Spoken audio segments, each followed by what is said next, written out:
All right, what's going on, ladies and gentlemen? Bryce Gelman here today. Going to be talking about Mitchell Robinson. I know I'm a day late, whatever. I just got home.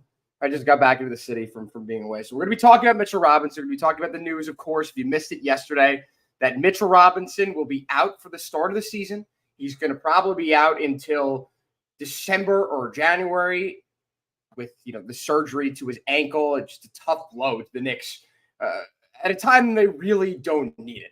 With how stacked the Eastern Conference is, they really need a healthy Mitchell Robinson. And also, along with the lack of depth that they have at the center position in the front court. Having Precious Achiuwa, who didn't really play much center last year for the Knicks, being the backup to Mitchell Robinson, and now he's going to be inserted into the starting lineup, and he's going to be the starter at center for the Knicks. And you don't trust Jericho Sims. You don't really have much else on the roster. The other option, of course, is play Julius Randle at the 5, which Tom Thibodeau, as he stated a couple of weeks ago, is going to be reluctant to do it too much. It's going to happen. We're going to see that. That lineup may well realistically close each game for the Knicks, but you're going to be without Mitchell Robinson for the first couple of months of the season. And as this title states, first off, I do not think the Knicks should trade Mitchell Robinson. I'm just posing the question of, is it possible that the Knicks look elsewhere to find a Mitchell Robinson replacement? And with how the cap is situated, with the amount of available money the Knicks have to trade, if they want a replacement for Mitchell Robinson, they're going to have to include Mitchell Robinson in whatever deal they make. So it all boils down to, I think, a few factors. And I think one, and if you're just joining, I'm Bryce Gelman talking about Mitchell Robinson, the injury that's going to keep him out now for the first couple of months of the season. The first thing about all this is whether or not the Knicks actually trust their front court depth. And according to all of the reports that came out yesterday regarding Mitchell Robinson, they are comfortable internally with the personnel that they have at the front court positions. Julius Randle, this is the other part of the reports that I've seen, that Julius Randle is probably going to be out for the start of the training camp. I could see him coming back maybe a couple of weeks into the season, but you're playing some big games. I believe that the Knicks, 5 or 6 out of the first 8 games that they play are against playoff teams from last year. Really solid teams. I mean, they play the Celtics to open up the season in a potentially a statement game for the Knicks. They play the Pacers, they play the Heat, they play the Sixers. In that span of the first couple of weeks of the season, they realistically won't have Julius Randle as well. But I think it all boils down to whether or not the Knicks are comfortable with what they have with the front court positions. Precious Achiuwa is going to have to step up big time, even more than he had to step up last year, playing alongside Isaiah Hartenstein, where he didn't really necessarily need to be the paint protector. He didn't need to be the big rebounder on the court because there was a center and Isaiah Hartenstein alongside him. This is disappointing to hear, but not surprising. The Mitch news, the Julius Randle news. It's what you get when you employ Mitchell Robinson as the center on your team. It's what happens. It's a reality that you have to live with. I really don't believe the Knicks were taken by surprise by this news. I think they knew it internally months ahead of time when it was originally announced that Mitch would miss the remainder of the playoffs with this ankle injury. And thanks, Joel Embiid, for one of the most reckless games of basketball ever played, in which he was not thrown out, which is I still cannot get over that. But now Mitchell Robinson's out. The Knicks knew about it. They have the opportunity to potentially trade up in the draft to get one of those top 3 or 4 centers in the draft, all of them which were gone by the Knicks pick in the late first round. And they had the assets to potentially trade up, but they didn't. Anyone out there criticizing Leon Rose, begging the question that does Leon Rose not know what he's doing, should get off their high horse and come back down to reality. Because what we know the reality to be is that Leon Rose and company have done the most competent things time and time again. They continue to make the right moves. How at this point you can not have trust in them is beyond me. It makes zero sense to me. Steve Mills isn't running this team anymore. Phil Jackson is not running the Knicks. Isaiah Thomas is not running the Knicks. There's continuity. There's competency with this front office over the last 4 or 5 years. They did their due diligence. What more could they have done? When Mitchell Robinson is healthy and they are easing him back, that's hence the longer return time. I think realistically you could have him back by the end of November, early December, but they're going to take their time with it because they know how Mitchell Robinson's body works. You run the risk of re-injury a lot more with a guy like that as compared to someone who barely gets injured. They did their due diligence when it came to centers in the league that were potentially available. And there are a few guys that have been named in these past 24 hours that could potentially be seen as a replacement for Mitchell Robinson. One of those guys is Clint Capella, 30 years old, on a Hawks team, which I really don't see the future for. And as stacked of an Eastern Conference as the East is, where realistically are the Hawks going from here? Clint Capella, I could definitely see getting moved and dealt.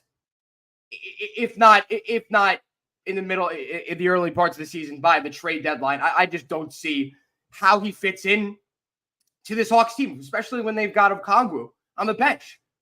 He's a very similar player to Clint Capella. But Clint Capella, I mean, you may think he's not as consistent. He's maybe injury prone. The reality is that he has played 60-plus games in every season of his NBA career besides his rookie season. I don't include the 2019-2020 COVID season. It doesn't count.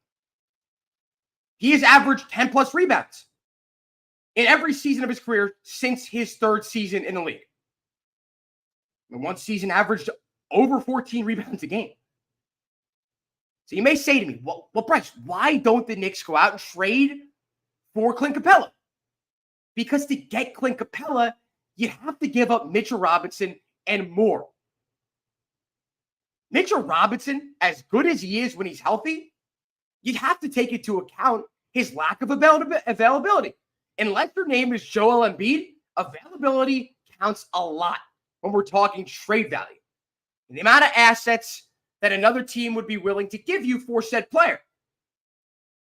And for the most part, also, unless your name is OG Anunoby, you'd find it hard-pressed to find a team that would be willing to send a more consistently available player, no matter what the age is, as long as they're not over 35 and in the twilight of their career. If they're in their prime, you are probably going to have to send back whatever player you want to get rid of, along with some draft assets, some draft capital. Do I think it's worth it for the Knicks to give up Mitchell Robinson plus draft capital to get Clint Capella? No, I don't think so. I am confident if Leon Rose, Worldwide Wes, Tom Thibodeau are confident as well, they would have made a move if they were really concerned about their front court depth. There are a lot of talking heads out there in Knicks media who are way more concerned with the lack of depth than the Knicks actually are. And I get it. I completely understand. You look at the other really good teams in the Eastern Conference, and you look at who the Knicks starting center is. Of course, that is a concerning perspective to look at, right? Like the idea that the Eastern Conference is as deep as it is, and two of the top three teams in the East, the Knicks being one of them, have a really good big man.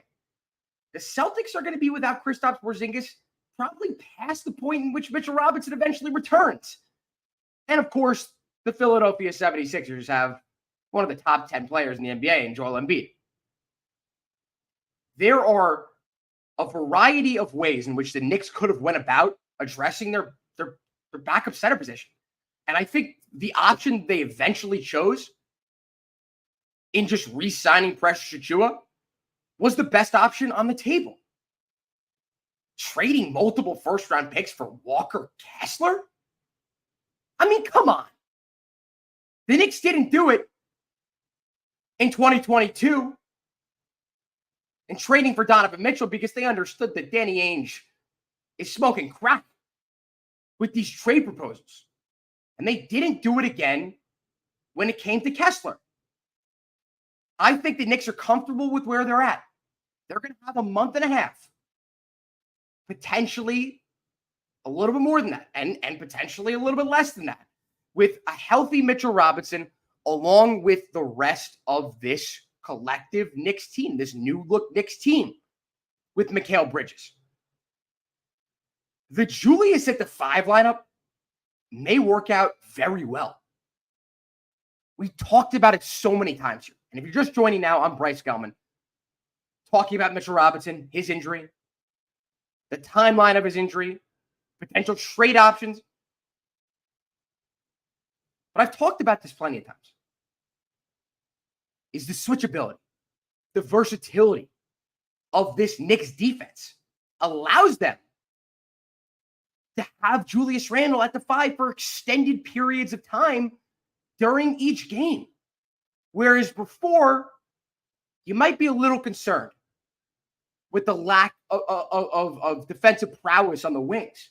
But the Knicks have 2 of the top 5 perimeter defenders in the NBA, and both those guys happen to be 6'7", 6'8". Look at how well OG Anunoby did against Joel Embiid in the playoffs last year, in the first round of the playoffs. When Mitchell Robinson was hurt, Hartenstein was in foul trouble. Guess who Tom Thibodeau turned to? 6'7", 6'8" OG Anunoby against the 7-footer, top of the league player in Joel Embiid. And you can say whatever you want about Joel Embiid not being 100%, whatever. You don't need to be 100% when you're playing in the post. Yes, he may have lost a step. Sure, fine. Was OG Anunoby playing at 100%? No, he wasn't. And he was still able to put the clamps on Joel Embiid. The Knicks trust the defensive makeup of this team right now. That is why they haven't given up the rest of the remaining draft picks that they have to address the backup center position. They got Precious Achiuwa. Fine. Precious Achiuwa on this year's team at the center, as opposed to Precious Achiuwa at the center position last year, is a whole different story. It's a whole different ballgame, ladies and gentlemen. Now that you acquired Mikal Bridges. Mikal Bridges and OG Anunoby in the same starting lineup together is going to give opposing offenses fits. So you have less of a liability at the center position if you've got the lack of rim protection, because you could count on OG Anunoby. You could count on Mikal Bridges to stop a big man if they are needed to in the paint. That's why I'm not as concerned as a lot of other people out there. Another option that has been floated by James L. Edwards, III of The Athletic. He proposed a few trades for the Knicks to consider. And one of his potential trades is the Knicks to trade Mitchell Robinson, Miles McBride, and the Pistons' protected 25 first-round pick to the Pistons for Isaiah Stewart and 2 future second-round picks. And to that, I say absolutely the F not. No. Big doom. Not happening. Miles McBride is not being included in any one of these trades. I don't care what you want to say. The Knicks are not getting any better by giving up one of the most valuable two-way backup point guards in the NBA for a 6'8" center? Isaiah Stewart, listen, he's a menacing guy. Even Draymond Green did not want to swing at him last year. He went after LeBron in 2021. This guy's like a Ben Wallace dude. But he's not as lengthy as Ben Wallace. And he's nowhere near the defensive player that Ben Wallace is. One thing I will say about Isaiah Stewart is he's one of only 9 players to shoot over 38% from three-point range, minimum 150 three-point attempts, while also averaging more than 6 rebounds per game. And that's 9 players in the NBA, and he's one of those 9 players. So he's a versatile guy. He's a two-way player. Do I think the Knicks should give up Mitchell Robinson, Deuce McBride, and one of the Knicks' most valuable draft assets for Isaiah Stewart? No. Get out of town. If I'm Leon Rose and the Pistons called me up and offered that, I'm laughing and hanging up the phone. That's where I'm at with this. I think, and I've stated it repeatedly, time and time again, I am disappointed by this news, but not surprised by Mitchell Robinson and his injury, how long he's going to be out for. I'm not surprised, and you shouldn't be either. But to go out and force your hand, force your position to improve just slightly with your front court depth, it makes zero sense. It really does. We'll see how bad the Knicks are. Defense, they won't be. They won't be. The first couple of months of the season with Mitchell Robinson out. Even without Mitch, this is a top 5 team in the Eastern Conference. They need Mitch if they want to win a championship. That's how important Mitchell Robinson is to put them over the top, not necessarily to take them from a play-in team to a middle of the Eastern Conference team. They're already there without him. Especially if the Julius Randle at the 5 lineup turns out to be as effective as I think it could be. If you're concerned at all about this Knicks team going into the season with, again, their lack of depth at the center position, I do share some of your concerns. But I think it's all because of expectations. And the lofty expectations that this team has right now in terms of they can win a championship. Last year, if this is the case, I understand they had Isaiah Hartenstein. They don't have him anymore. But if this was the case, let's say you remove Hartenstein, Mitch is injured. You're not as concerned as you are right now. It's because of expectations, ladies and gentlemen, and it's a great place to be. It is a great place to be. How many years have we all suffered collectively? I know I'm a young guy. I know I'm only 23 years old. All I know is incompetence. And for the first time ever, this Knicks team has a front office that we all should trust. There's some people out there that still, for whatever reason, don't, but we should trust them. Because every move they've made, besides the signings of Kemba Walker, which was a low-risk move anyway, and the much worse move, which was signing Evan Fournier, who's like a pole on defense, they have continuously made the right move. Even when the entire fan base was clamoring for a different direction, they stayed the course, they stayed patient, and they finally made their move. What do you think them giving up 5, 6 first-round picks for Mikal Bridges meant at the time and means right now? They know exactly how Mikal Bridges and the acquisition of him to this team can do for them defensively. It's versatility, ladies and gentlemen. You could play small ball and not have to worry about getting exploited in the paint because of your 2 lengthy wings, Mikal Bridges and OG Anunoby. That is why I'm probably less concerned than others out there.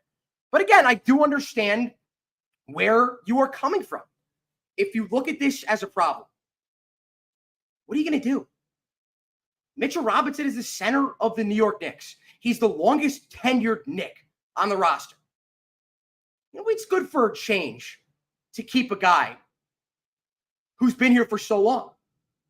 I know all of us are probably equally as frustrated in him, and not personally, but as a player for not being able to stay healthy. I get that. I subscribe to that same belief. But as multiple reporters out there have said, I think Tommy Pierce said it, Mitch wants to be out there just as much. You can't blame him personally for his injury troubles. He got taken out by Joel Embiid. I know that there's the argument from Sixers fans, oh, he wasn't hurt on that play. The reckless nature of Joel Embiid was what caused Mitchell Robinson to be out for the postseason. Say whatever you want. After that game, Mitch was hurt. Mitch could barely run up and down the court. And the Knicks decide, okay, yeah, that makes no sense to play him. Let's have him have ankle surgery, and we'll deal with it at a later point.